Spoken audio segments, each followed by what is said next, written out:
বিশ্বকাপের চূড়ান্ত দল ঘোষণা মানেই কারোর জন্য স্বপ্ন পূরণ, আবার কারোর জন্য হতাশার গল্প। এবারও তার ব্যতিক্রম হয়নি।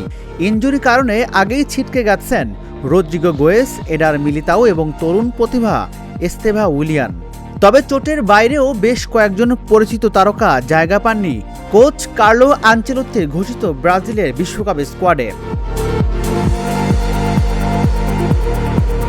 রিও ডি জেনেরিওর মিউজিয়াম অব টুমরোতে ২৬ সদস্যর চূড়ান্ত দল ঘোষণা করে ব্রাজিলের কোচ আনচেলোত্তি। আর সেই তালিকায় সবচেয়ে বড় চমক হয়ে এসেছে জোয়াও পেদ্রোর বাদ পড়া।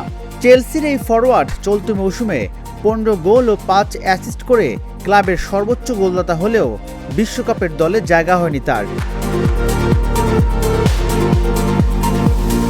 গত মার্চের ফিফা উইন্ডোতে ব্রাজিল দলে থাকা আরও কয়েকজন ফুটবলারও এবার বাদ পড়েছেন। তাদের মধ্যে গোলরক্ষক হুগো সুজা ও Bento Matheus, fullback Kaiki, defender Andre Santos এবং গ্যাব্রিয়েল সারা এবং ফরওয়ার্ড জোয়াও পেদ্রো।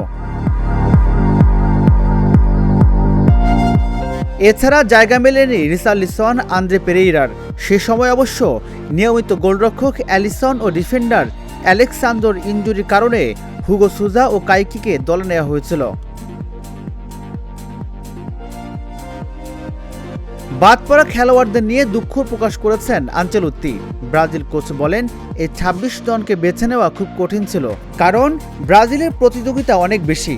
আমাদের সঙ্গে ১ বছর থাকা কিছু খেলোয়াড় এখন হতাশ, সেটা আমি বুঝি। তাদের প্রতি দুঃখ প্রকাশ করছি এবং সবাইকে ধন্যবাদ জানাই। ফিফার নিয়ম অনুযায়ী উদ্বোধনী ম্যাচের আগের দিন পর্যন্ত ইনজুরির কারণে স্কোয়াডে পরিবর্তন আনা যাবে। তবে বদলি খেলোয়াড়কে অবশ্যই প্রাথমিক ৫৫ সদস্যর তালিকায় থাকতে হবে। রাজিবুল ইসলাম, ঢাকা জার্নাল।